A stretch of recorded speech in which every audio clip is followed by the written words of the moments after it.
बिस्मिल्लाहिर्रहमानिर्रहीम। अस्सलाम वालेकुम। दो बड़ी ख़बरें आई हैं, मैंने कहा आपके साथ शेयर करता हूँ। एक तो वीज़े की है, दूसरा जो है वो 2.5 लाख दिरहम की जो है जुर्माने का ऐलान किया है कि बहुत से दुबई में यूएई के अंदर पाकिस्तानी हैं, इंडियंस हैं, बांग्लादेश वाले हैं और इनके किसी जानने वालों का या किसी का भी वहाँ पे स्कूल एकेडमी कोई भी ऐसी चीज़ है तो आप अगर इस पे अमल नहीं करेंगे तो आपको 2.5 लाख दिरहम का जुर्माना किया जाएगा।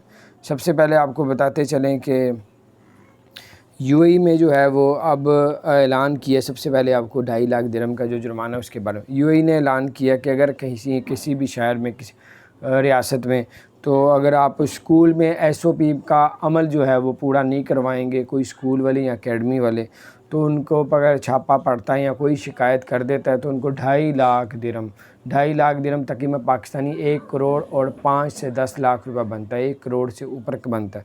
अगर आपको कोई जानने वाले हैं और उन तक ये ख़बर नहीं पहुंची तो आप कोई एकेडमी चला रहा है तो आप उनके साथ इस बात को ज़रूर शेयर करें ताकि वो एहतियात करें। और दूसरी ख़बर ये है कि खलीज टाइम के अंदर आया है 30 अगस्त को सियासी वीज़ा देने का ऐलान कर दिया। 30 अगस्त को सियासी वीज़ा आप भी ले सकते हैं और जो है अबू धाबी के लिए अगर आप सियासी वीज़ा ले लेते हैं तो फिर आईसीए की अप्रूवल भी लेनी पड़ेगी, अल हसन ऐप भी करनी पड़ेगी, QR कोड वहाँ से लेना पड़ेगा।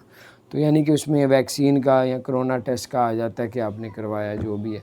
तो बहरहाल ये बड़ी ज़बरदस्त अपडेट थी, आज की लेटेस्ट अपडेट।